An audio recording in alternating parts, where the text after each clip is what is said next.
os seus problemas e tudo aquilo que tira ela do caminho do Senhor, se por um motivo ou outro, né?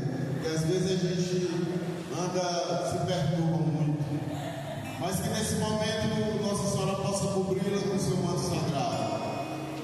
Ave Maria, cheia de graça, o Senhor é convosco. Bendita sois vós entre as mulheres, bendito é o fruto do vosso ventre, Jesus. Santa Maria, Mãe de Deus, rogai por nós, os pecadores, agora e na hora de nossa morte. Amém. Amém, meus irmãos. Bom dia. Bom dia.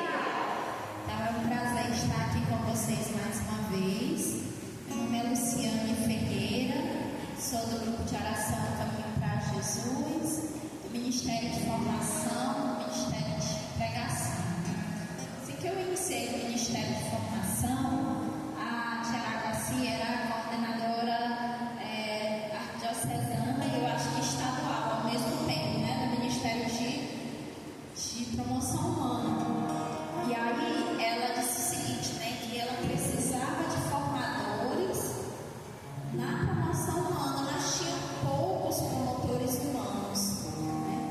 E aí ela me deu as apostilas, ela comprou as apostilas da promoção humana e me pediu que eu estudasse, que quando houvesse a necessidade de ter formação, né, no ministério, aí ela me chamaria para ajudar, né, nessas formações. E assim a gente fez, eu estudei, né? Mas sempre com aquele propósito assim, eu não sou desse ministério, mas aí no dia que precisarem de mim eu vou lá e dar uma ajuda, uma forcinha, né? Aí o que foi que aconteceu? Eu fui coordenar o Ministério Jovem na Arquidiocese e nós fomos chamados, o Ministério Jovem junto com o Ministério da Promoção Humana, para uma ação que era auxiliar a pastoral do povo de rua. E aí assim a gente foi às primeiras reuniões para saber o que eles queriam da gente, né? E a partir daí foi feito todo um trabalho junto à pastoral do povo de rua com o Ministério da Promoção Humana e o Ministério Jovem. E aí, como eu já havia estudado sobre o Ministério da Promoção Humana, eu fiquei lá representando a renovação e auxiliando, né? E o Senhor, durante alguns anos, eu acho que a gente, na pastoral, foi mais ou menos 2 anos, e aí logo depois foi me dada uma outra missão também, numa casa de recuperação de dependentes químicos, né? Que era pastorear um grupo de oração, e eu fiquei mais 2 anos. E o Senhor falava assim claramente para mim, né? Que no momento em que você abre as portas para o Senhor realizar uma graça, no momento que você diz sim, o Senhor vai lá e, né, usa o máximo possível daquele seu sim. E muita coisa em mim mudou, né? Pessoal mesmo. A vida toda minha família teve um bar. E eu tinha assim eu não gostava, né, de falar com pessoas alcoolizadas, né? Eu não tinha paciência, sabe? E eu fui justamente tratar com essas pessoas, conhecê-las, conversar, né, descobrir a origem dessas dificuldades que elas passam no momento. Então, muita coisa em mim, pessoalmente, né, como pessoa, mudou a partir dessa experiência. Aí eu sempre digo, eu não digo assim, eu sou do Ministério da Promoção Humana, mas todos nós, filhos de Deus, parte do corpo de Cristo, somos chamados sim a ser promotores humanos, independente de nós estarmos ou não dentro do ministério, porque a nossa salvação passa por isso. E é justamente sobre isso que eu vou falar hoje, né? Sobre caridade social, um dos pilares da promoção humana. Então, a nossa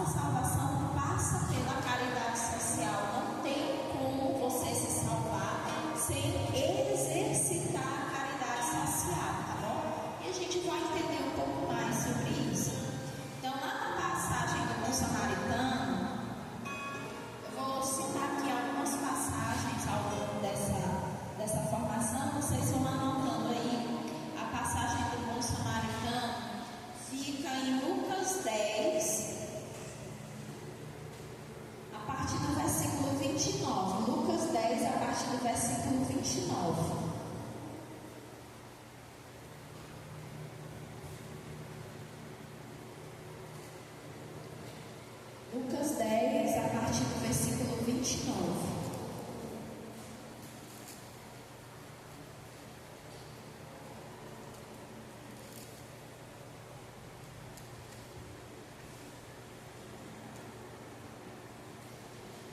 Eu vou lendo, tá?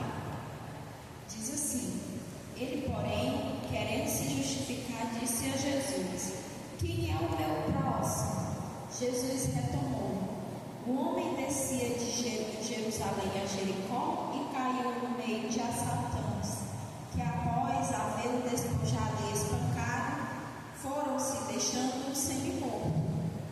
Casualmente descia por esse caminho um sacerdote, viu e passou adiante. Igualmente um levita, atravessando esse lugar, viu e prosseguiu. Certo samaritano em viagem, porém, chegou junto dele, viu, moveu-se de compaixão, aproximou-se, cuidou de suas chagas, derramando óleo e vinho. Depois, colocou-o em seu próprio animal, conduzindo-o à hospedaria e dispensou-lhe cuidados. No dia seguinte, tirou 2 denários e deu-lhe ao hospedeiro, dizendo: Cuida dele, e o que gastares a mais em meu regresso te pagarei. Qual dos 3, em tua opinião, foi o próximo do homem que caiu nas mãos dos assaltantes? E aí continua o diálogo, de Jesus com os legalistas, os fariseus que estavam discutindo sobre a vida eterna e sobre a lei, sobre a lei de amar o Senhor teu Deus de todo o coração, de toda a tua alma, de toda a tua força. Olha só, gente, dessa parábola eu quero ressaltar alguns pontos. Jesus estava discutindo com os legalistas, sobre a lei divina, para que eles pudessem alcançar a vida eterna.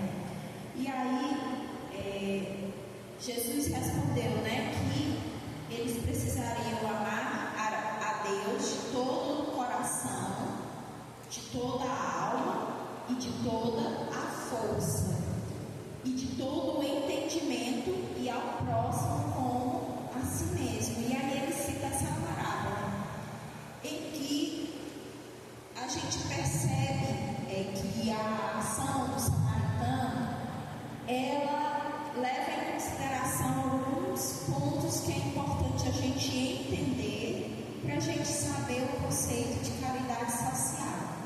Caridade social não é apenas eu querer o bem do outro, eu só ter o sentimento de querer o bem do outro. Isso é platônico, isso não é amor de verdade. O amor, ele é pautado por gestos. O samaritano viu, não julgando os outros 2 que passaram por ali, qual foi o sentimento que eles tiveram, até porque não fala na palavra. Se eles julgaram, se eles tiveram preconceito, se eles tiveram pena, se eles ficaram com medo, não julgando o que eles sentiram, mas olhando para a ação samaritana. Ele olhou para aquele homem, moveu-se de compaixão, ou seja, houve ali um sentimento, e não parou no sentimento.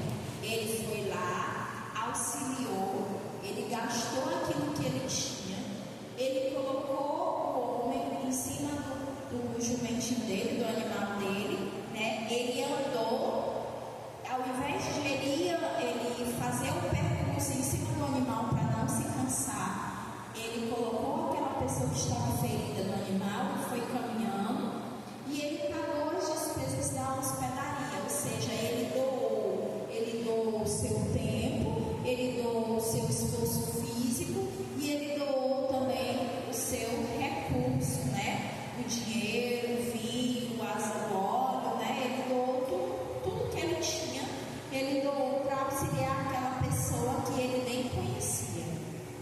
Então, aí a gente já começa a perceber algumas características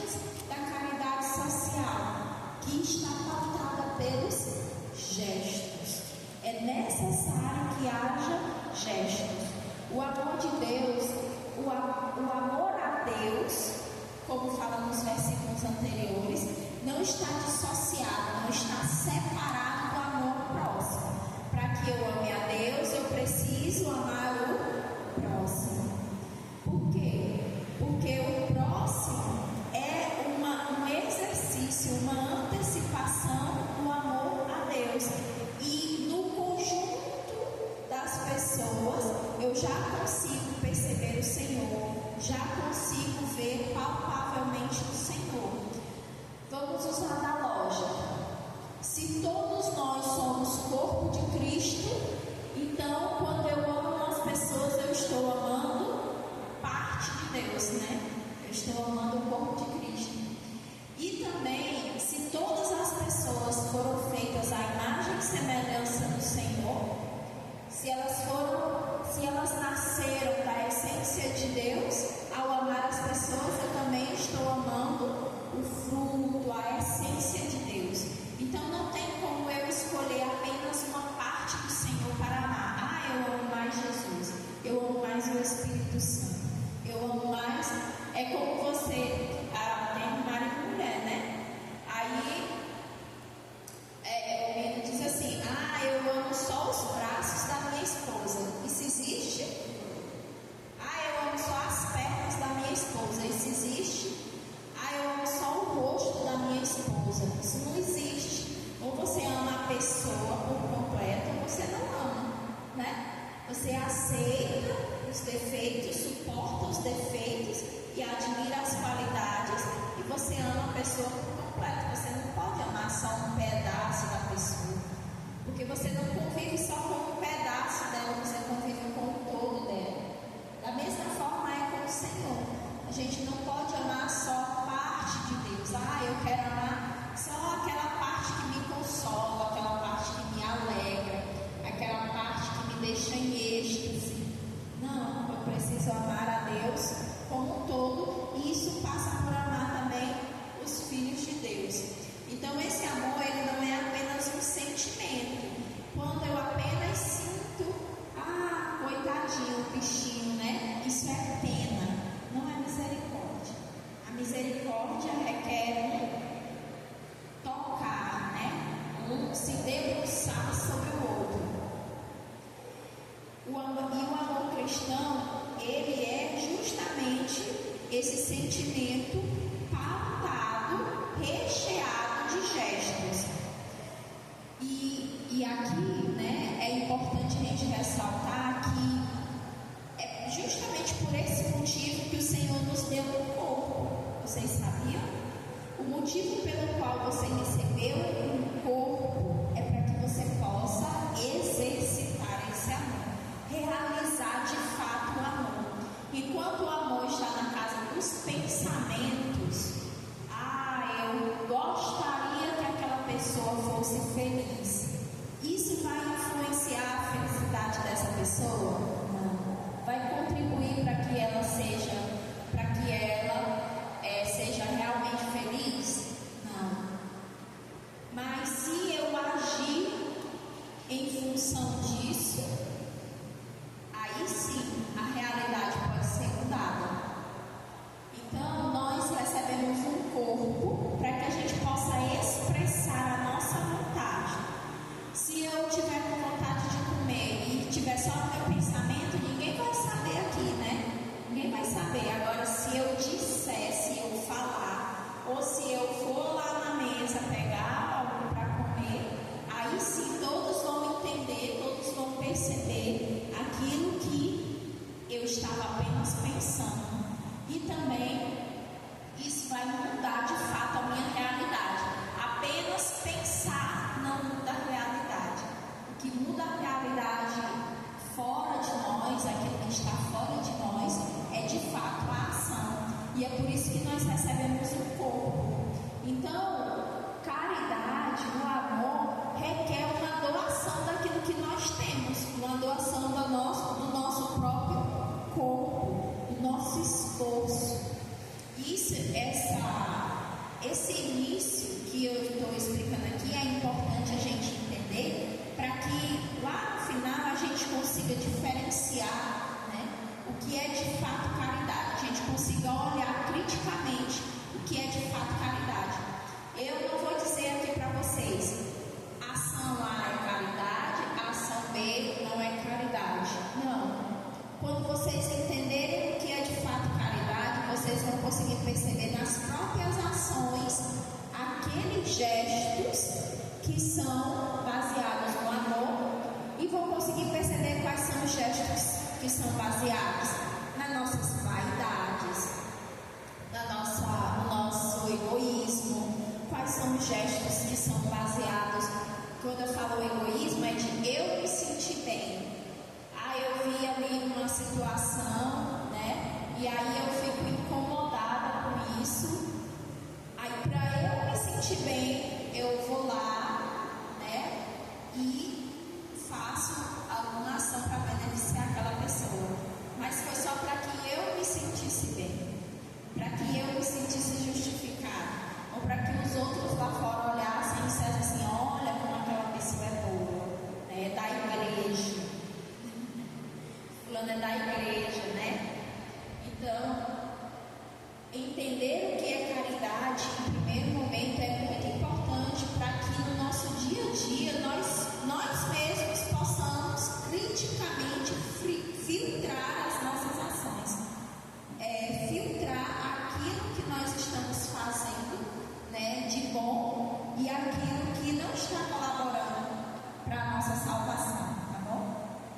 Então, essa primeira questão que eu queria levantar aqui, que o amor cristão é provado pelos gestos. O amor cristão, ele é provado, a gente só consegue perceber, provar através dos gestos.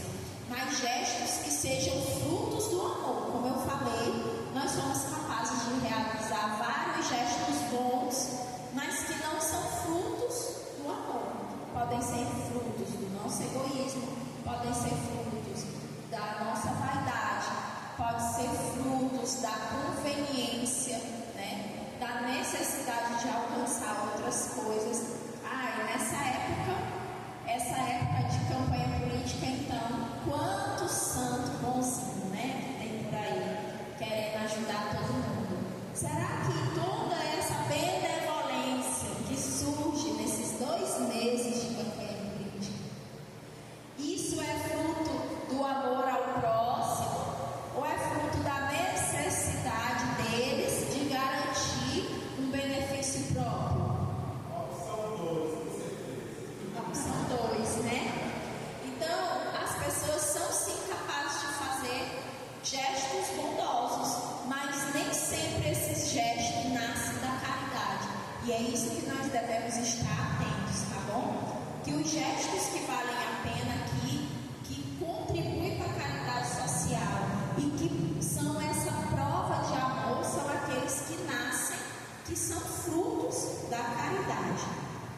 Tem aquela passagem lá em João, em primeira carta de João, acho que é capítulo 4, só para vocês anotarem aí, tem uma passagem, primeira carta de João, capítulo 4, versículo 20, que diz assim: se alguém disser, amo a Deus, mas odeia o seu irmão, é o quê? É mentiroso. Pois quem não ama seu irmão, a quem vê, a Deus que não vê, não poderá amar. Então, a palavra já nos ensina isso, né? Se a pessoa diz, eu amo a Deus, mas não ama o seu irmão, ela não passa de um mentiroso. E os mentirosos vão para o reino dos céus? Só se arrependerem, né? Só se arrependerem, reconhecerem a mentira e se arrependerem. Então, meus irmãos, continuando aqui, o primeiro tópico que eu estabeleci aí foi esse, né? O amor cristão é provado pelos gestos, mas apenas os gestos que nasceram da caridade. Então, continuando, né? A igreja, ela nos incentiva a exercitar essa caridade de forma individual e de forma coletiva, né? Pessoalmente, mas também de forma coletiva. Ela nos ajuda, ela nos incentiva e ela mesma pratica essa caridade. Qual é a diferença qual deve ser a diferença entre uma obra social da igreja e uma obra social qualquer? Normalmente a obra social da igreja também trabalha a evangelização. Há uma casa de acolhida como essa aqui, que eu fiz o pastoreio, né, durante 2 anos, de pessoas com dependência química. Qual era a base, o viés, o fundo do tratamento deles? Era a reconciliação com Deus. A partir da reconciliação com Deus, além das questões fisiológicas, né? Além do trabalho que era feito com médicos, para o tratamento físico, havia também todo um trabalho de reconciliação com Deus, para que aquela pessoa, ao sair de lá desintoxicada, tivesse mais força e coragem de lutar contra os seus vícios, né? Então, essa é a principal diferença entre essas ações. E é importante a gente entender isso por conta desse segundo tópico que eu vou estabelecer aqui, né? Um gesto bondoso pode não passar de filantropia e assistencialismo. Nem todo gesto bondoso é caridade. Existe diferença entre caridade, filantropia e assistencialismo. Eu não estou dizendo que filantropia e assistencialismo são ruins, não. Eles são necessários em algum determinado contexto. Eles de fato são necessários. Porém, nós cristãos somos incentivados e somos ensinados, através dos exemplos de Cristo e dos ensinamentos da igreja, a trabalhar caridade social, tá? Então, qual é a diferença entre caridade social, filantropia e assistencialismo? Filantropia originalmente o significado da palavra é de fato amor pela humanidade. Esse é o significado da palavra filantropia. Porém, ao longo, né, dos séculos e tudo mais, o sentido de filantropia foi mudando e deixou de ser algo com base religiosa para ser algo focado no problema social em si. Então, uma ação de filantropia, ela visa resolver um problema que causa o sofrimento das pessoas. Por exemplo, vamos criar um orfanato, né? Uma casa de acolhida para crianças que estejam em situação de rua. Pegar aquelas crianças que estão na situação de rua, sofrendo, marginalizadas e colocar no orfanato, resolve a causa social dos problemas delas. Apenas isso. Então, obras de filantropia, elas visam o problema social, tá bom? Elas miram no problema social, tentam resolver isso, criando escolas, né? Hospitais onde não há hospital, orfanatos. Então, essas obras, elas buscam resolver problemas sociais que geram sofrimento para a população. Qual é a diferença para assistencialismo? No assistencialismo se dá uma assistência momentânea, ao invés de combater o problema. Aquela mesma criança que está morando na rua, ao invés de eu retirá-la da rua, o assistencialismo dá o quê? Dá uma roupa para ela vestir naquele momento, dá um prato de comida para ela comer naquele momento, mas dá um prato de comida para aquela criança, vai resolver o problema dela? Não. Então, o assistencialismo é dar uma assistência momentânea.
remédio rápido para passar a dor de cabeça. Se você tem um câncer, um tumor na cabeça, a Anadol vai resolver? Não.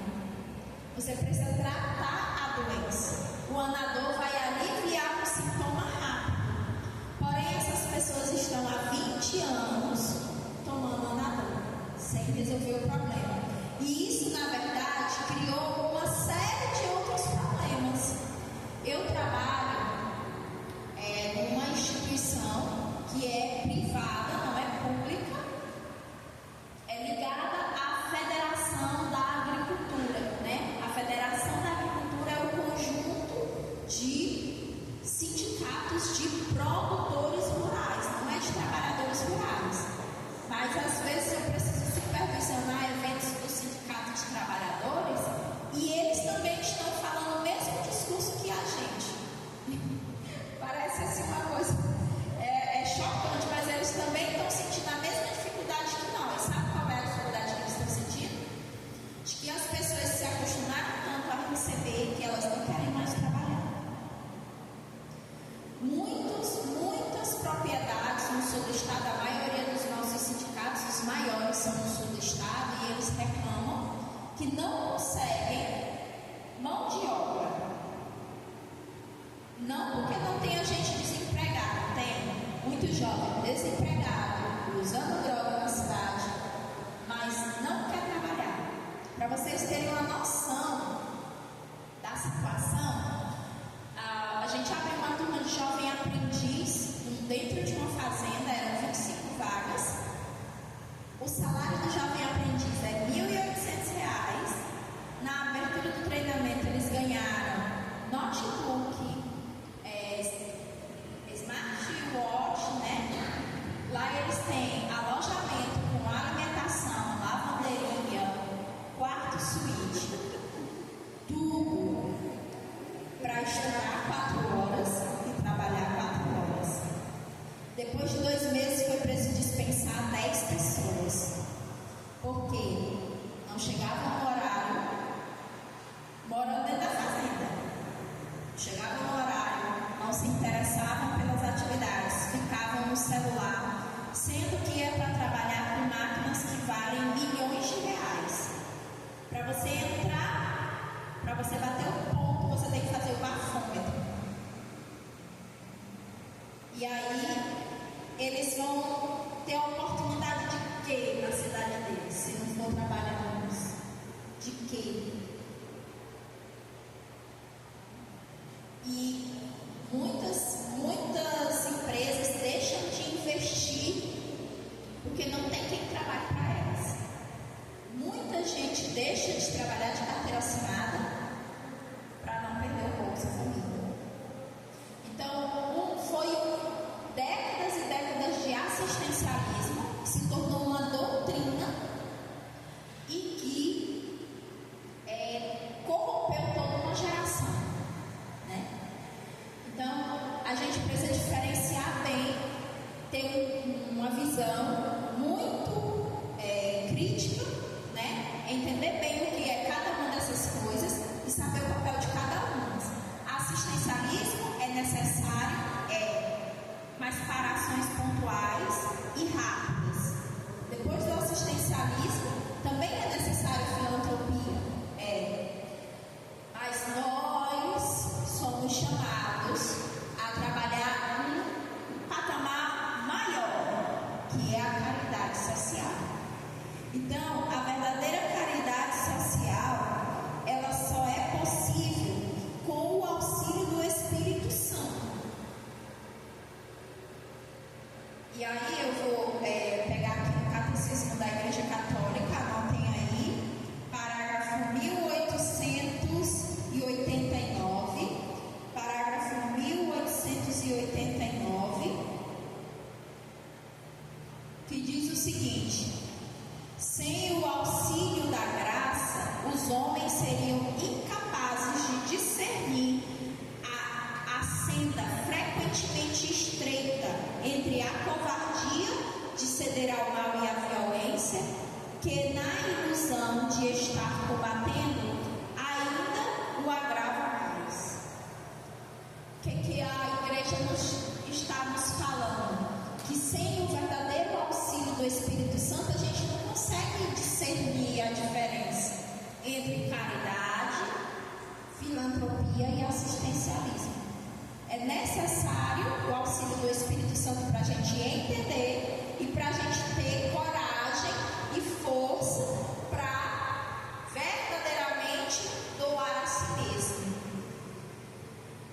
Só quem é capaz de convencer o homem a ser verdadeiramente bom é o Espírito Santo.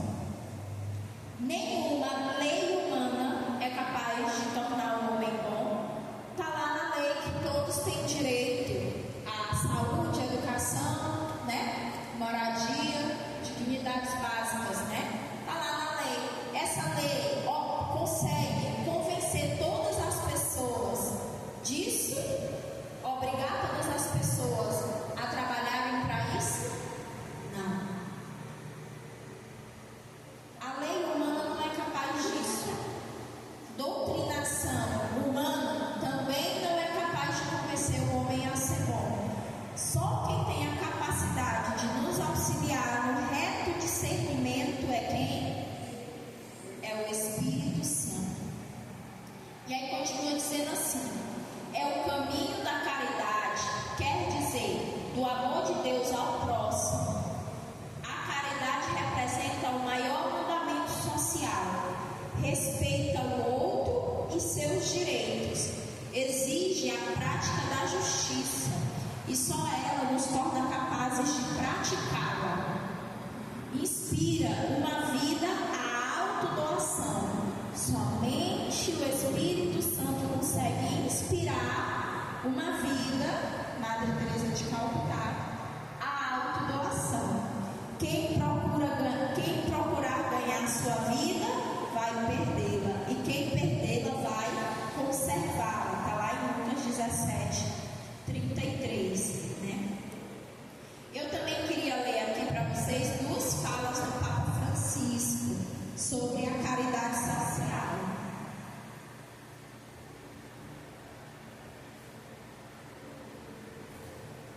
Para que a gente consiga entender o que é, de fato, essa caridade social. Ele disse o seguinte: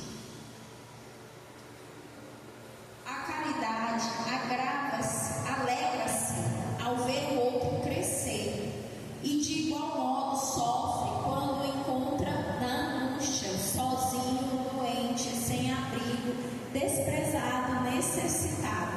A caridade é o impulso do coração que nos faz sair de nós mesmos, gerando o vínculo da partilha e da comunhão.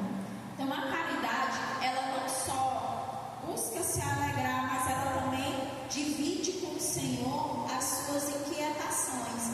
Há muitos anos atrás eu fui servir, né, num evento com Jesus nas Olimpíadas.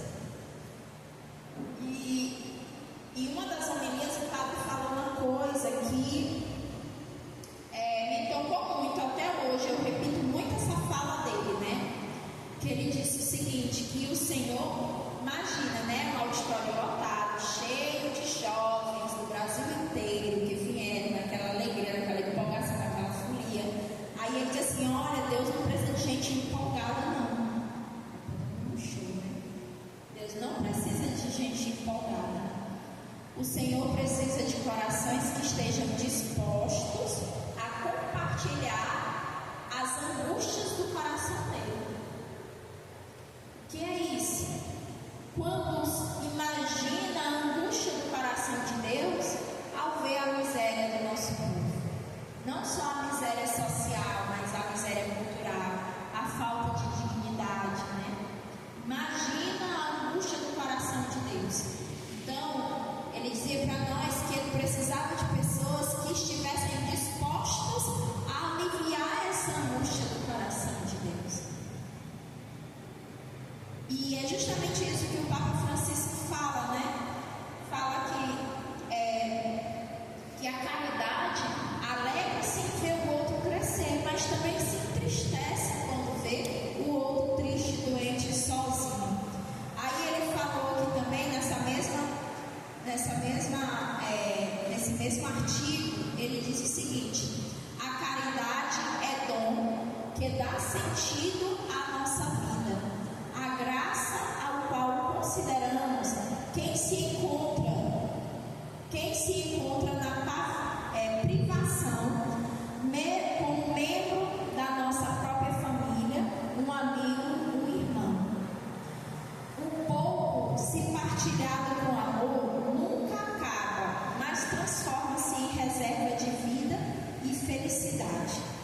só, a caridade é dom que dá sentido à nossa vida. A nossa vida, ela só tem sentido quando nós executamos aquilo para o qual nós fomos criados, para a nossa finalidade. E a nossa finalidade é a santidade. E a santidade passa por viver em alta performance o amor. Ou seja, viver também a caridade social. E eu estava refletindo, enquanto eu estava escrevendo essa formação, refletindo sobre isso e pensando que a caridade social, que quando a gente ama, quando a gente se doa, a gente deve se doar de maneira tão despojada que nós não podemos visar nem sequer a nossa própria salvação. A gente não pode fazer isso nem sequer em troca da nossa própria salvação. É apenas por amor a Deus, puro e simples. Se Ele achar por bem nos salvar, ótimo. Se não, valeu a pena. Então, a verdadeira caridade, ela só é possível com o auxílio do Espírito Santo. Por quê? Porque no fundo, se nós queremos proporcionar a alegria e a felicidade para aquelas pessoas que estão à nossa volta, isso passa pela reconciliação com Deus. O fruto da caridade social é a felicidade do outro. E essa felicidade só vem através da reconciliação com Deus. Quantas e quantas pessoas a gente vê que tem tudo? Tem dinheiro, e parece que quanto mais tem, mais quer, não passa uma necessidade social. Tem acesso à saúde de alta qualidade, educação de alta qualidade, tem segurança, tem comida farta, tem tudo, e mesmo assim entra em depressão, e mesmo assim vive uma vida que é uma vida de inferno, literalmente um inferno na terra. Por quê? Por falta dessa reconciliação com Deus. E quantas pessoas são extremamente felizes mesmo na privação. A privação de condições sociais não é sinônimo de infelicidade. A infelicidade reside na falta de conciliação com Deus. Vocês percebem isso? É essa visão que nos diferencia do assistencialismo e da filantropia. Lá tem uma passagem que é a cura dos 10 leprosos. Vou ler aqui, tá? Vocês conhecem essa passagem? Já ouviram falar? Na cura dos 10 leprosos? Diz assim: como ele se encaminhasse para Jerusalém, passava da Samaria e da Galileia. Ao entrar no povoado, 10 leprosos vieram ao encontro, pararam à distância e chamaram: Jesus, mestre, tem compaixão de nós. Vendo-os, ele lhes disse: ide, mostrai-vos aos sacerdotes. E acrescentou e aconteceu que, enquanto iam, ficavam purificados. Um dentre eles, vendo-se curado, voltou atrás, glorificando a Deus em voz alta, e lançou-se aos pés de Jesus com o rosto por terra, agradecendo-lhe. Pois bem, era samaritano. Tomando a palavra, Jesus lhe disse: os 10 não ficaram purificados? Onde estão os outros 9? Não houve acaso quem voltasse para dar glória a Deus senão esse estrangeiro? Em seguida disse-lhes: levanta-te e vai, tua fé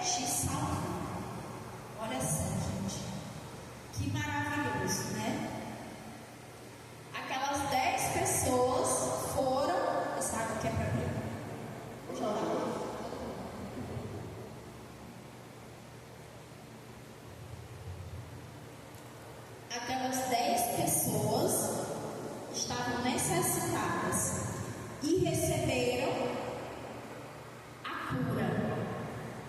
Receberam a cura social, porque a lepra também era um problema social. Aquela pessoa que adquiria essa doença, ela era retirada do convívio dos seus familiares. Ela não podia entrar na cidade sem ser com um chocalho avisando: estou com lepra. Ninguém queria chegar perto dela. Ninguém podia tocar naquela pessoa. Ela era considerada impura. Então essas pessoas eram alvo de muita discriminação. Além da doença que dói, que incomoda, ainda havia a discriminação social. E aí aquelas 10 pessoas são curadas do problema social. Ok. Mas somente uma delas ganhou a salvação. Somente uma delas ganhou a salvação. Aquela que voltou para se reconciliar com Jesus. Nós, ao sermos chamados à caridade social, a gente precisa ter essa visão além. Aquela pessoa, uma coisa que eu aprendi, ao trabalhar com pessoas em situação de rua. Aquela pessoa que está ali na rua, que a gente passa, ela tem uma história. O que as pessoas às vezes julgam? Tá na rua porque quer. Está na rua porque fez alguma coisa errada. Igualzinho o povo no tempo de Jesus que julgava os doentes. Está doente é porque cometeu um pecado grave, está sendo punido por Deus. Só que se você sentar para conversar, para ouvir a história de vida daquela pessoa, você vai perceber que poderia ser você também. Poderia ser qualquer um. Quantas e quantas pessoas não chegam na rua por conta de problemas familiares, desamor, famílias desestruturadas, decepções com as pessoas que amavam. E por fraqueza emocional, psicológica, chega na rua. Nem todo mundo que chega na rua chega usuário de droga. Muitos começam a usar na rua para passar a fome, para passar o medo. E tanto que uma coisa que eu aprendi, que é ao abordar um morador de rua, a gente não pode dizer para ele deixar de usar. Sabe por quê? Porque muitas vezes é isso que está mantendo ele vivo ainda. Só quando ele restaura a dignidade, ele se sente seguro, ele sai daquela situação, é que ele, por ele mesmo, ele procura se libertar da dependência química. Não, isso é natural. Isso acontece naturalmente. Então, quando nessa passagem, nessas passagens de cura, a gente percebe alguns itens que nos ajudam a praticar a caridade social. A primeira delas é a paciência. Por onde Jesus andava, havia sempre multidões e multidões de pessoas querendo ser salvas, querendo ser curadas. Nem todas queriam ser salvas, querendo ser curadas. E Jesus tinha sempre paciência de atendê-las. É uma coisa que nós precisamos ter, que o promotor humano precisa ter: paciência para ouvir, para estar disponível para o outro. O outro ponto importante é a comunicação. Muitas vezes Jesus perguntava o que a pessoa queria. Perguntava para o paralítico: o que tu queres? Gente, não dá para ver, não. Perguntava para o cego o que o cego queria. Comunicação. O tanto que ele conversou com a samaritana na beira do poço. Conversou com ela até que ela caísse em si. Comunicar-se, conversar, ouvir o outro. Isso é muito importante. E muitas vezes o outro só quer ser ouvido. Só isso já é mais importante do que o prato de comida. O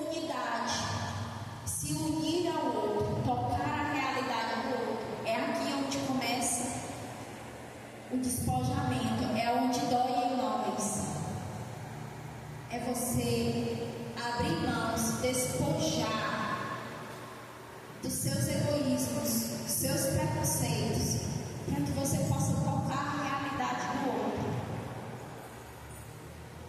e partilhar.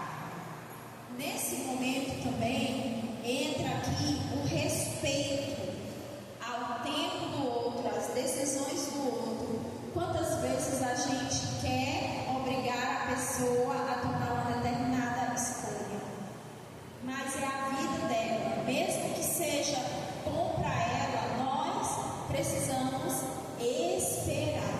A primeira vez que eu fui fazer um resgate, de uma pessoa em situação de rua, gente, eu chorei demais. Chorei demais porque a gente passou de 3 horas da tarde até às 18 horas conversando, sentado no chão, no sol quente, lá em frente à rodoviária, conversando. O senhor, a roupa toda suja de fezes, de urina. Ele já tinha perdido metade do pé, tinha aquele estáculo desse tamanho no pé dele. E ele era. E assim, a história dele, ele chegou na rua por conta de uma traição. A esposa dele traiu ele entrou em depressão, da depressão para o alcoolismo, e isso levou ele a ele era um trabalhador normal, né? E no final ele não quis ir para o abrigo. A vontade que eu tinha no corpo todinho era de amarrar ele e levar. Mas ele não queria ir. Gente, olha, foi assim, foi traumatizante para mim, sabe? Porque por que a pessoa não quer ir? E eu ainda não entendia que existem muitas camadas de traumas, existem ainda muitas camadas dessa falta de reconciliação com Deus, da pessoa achar que não merece mais, que não tem mais jeito. E tudo isso precisa ser acessado, curado e resolvido antes de chegar na parte externa, física. Então, tocar a realidade do outro e partilhar com o outro precisa passar pelo respeito. Precisa passar pelo respeito à dignidade humana. Características da caridade, A caridade, ela serve a todos, inclusive os inimigos. É desinteressada. Lembra que eu falei? Chegar o patamar que a gente precisa chegar é esse, de realizar caridade sem esperar em troca nem mesmo a nossa salvação. Realizar caridade apenas porque amamos a Deus. Respeitar a pessoa humana. A caridade, ela respeita a pessoa humana. Tem paciência com a decisão do outro. Ama e respeita os adversários.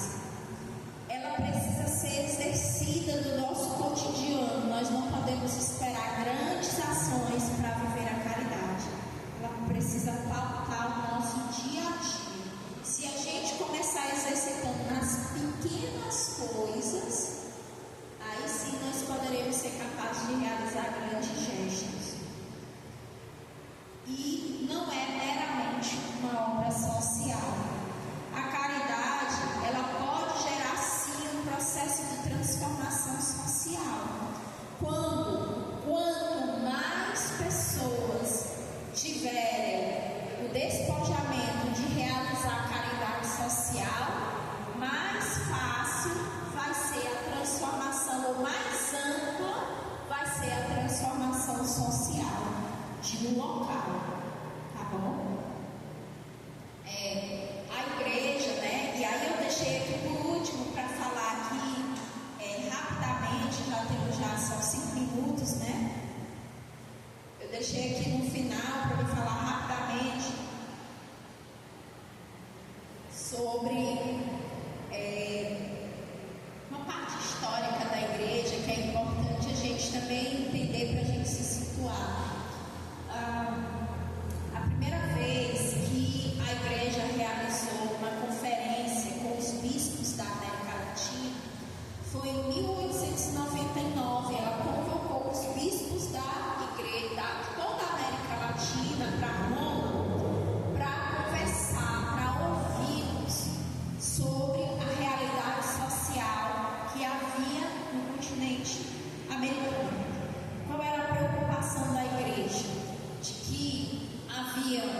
poucos sacerdotes. A obra de evangelização ainda era pequena diante da quantidade de pessoas. Embora fosse um povo culturalmente religioso, mas que estava sofrendo muito pelas estruturas de pecado. Ainda sofria muito pelas estruturas de pecado, né? Escravidão, pobreza, discriminação e tudo mais. Então, na época, a igreja chamou os bispos até lá, porque também, nessa época, a igreja já começava a combater o comunismo, tá?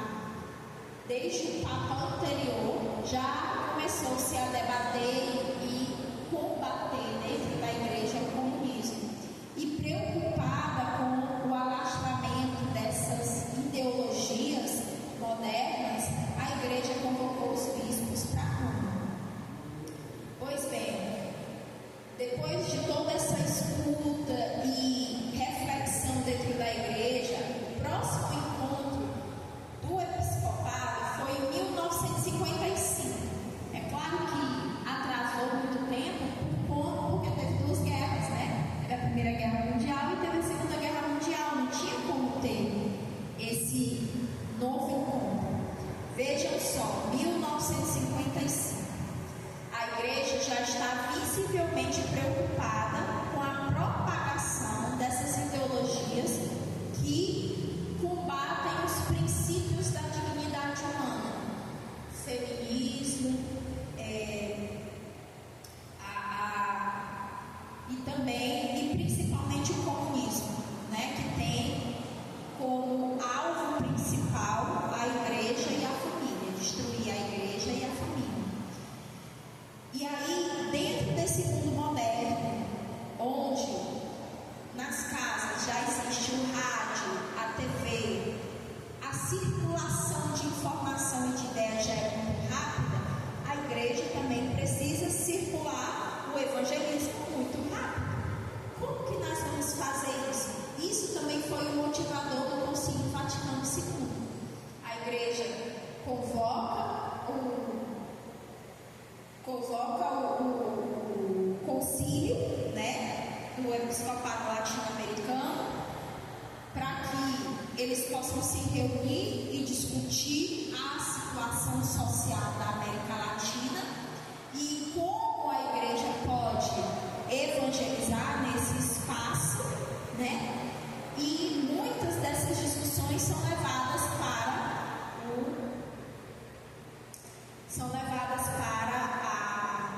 o Concílio Vaticano II, né? Dessa novidade. E na época, né, esse concílio ele foi convocado pelo Papa Pio XII. Aí vem o segundo concílio, segunda conferência, desculpa, estou usando a palavra concílio, mas na verdade é conferência. A segunda conferência mundial, a segunda conferência é do episcopado latino-americano, que foi na Colômbia, em Medellín, que foi a primeira vez que o Papa veio. Então o Papa veio à América Latina, né? Para participar, para fazer a abertura dessa conferência. E na época, né, já havia, olha, vejam como é a evolução. Nessa época já havia viagem de avião. Antes era impossível, o Papa mandava carta. Até a carta chegar aqui, a carta vinda de navio, as coisas demoravam um pouco mais, né? Então já em 68 ele veio de avião, foi o Papa Paulo VI. E aí, lá na conferência de 55, eles levantaram alguns problemas, principalmente relacionados às estruturas de pecado que escravizavam, que afetavam a dignidade básica do povo na América Latina. Mas, lá no início, eu comecei a falar sobre a diferença, né, entre caridade social, filantropia e assistencialismo. Que a gente precisa ter isso muito bem claro na nossa mente, né?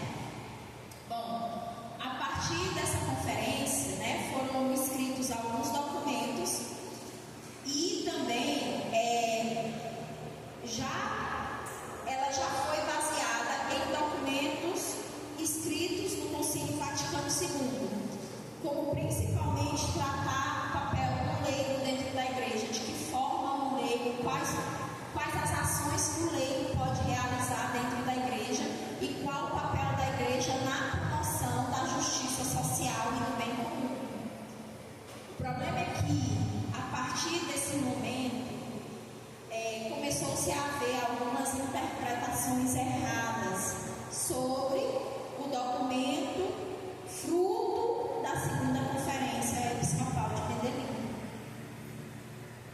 As pessoas começaram a tirar os olhos da caridade social, do gesto fruto do amor e da caridade, para buscar apenas resolver problemas sociais, se engajar em causas sociais.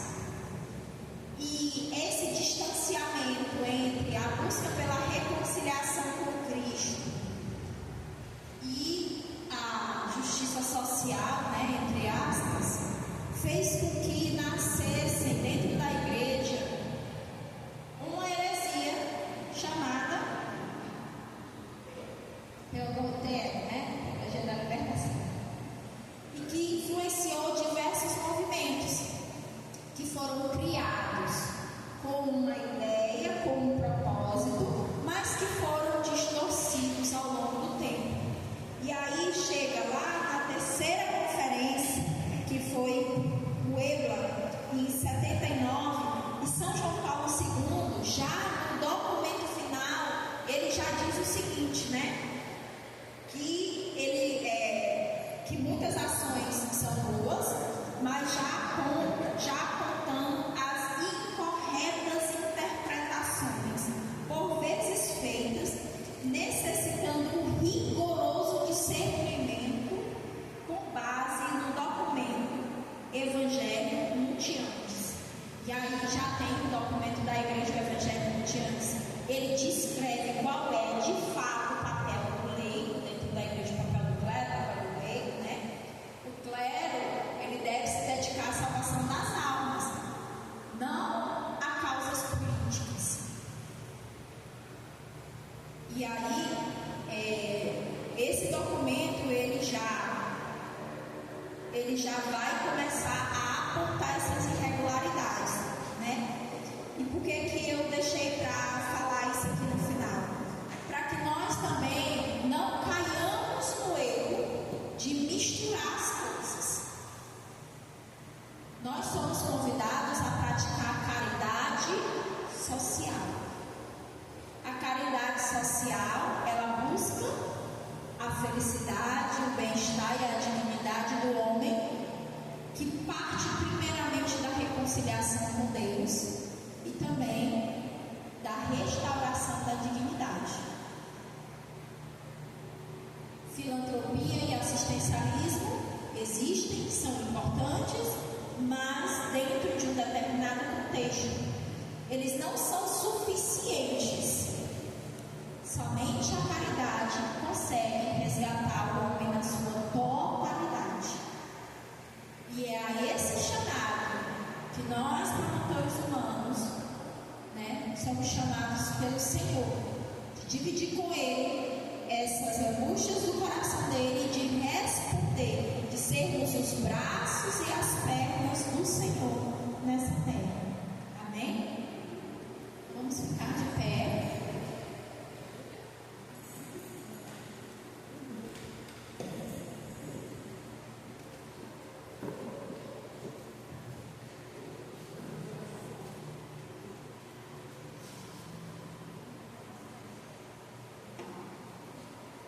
Vamos ficar de pé para nós fazermos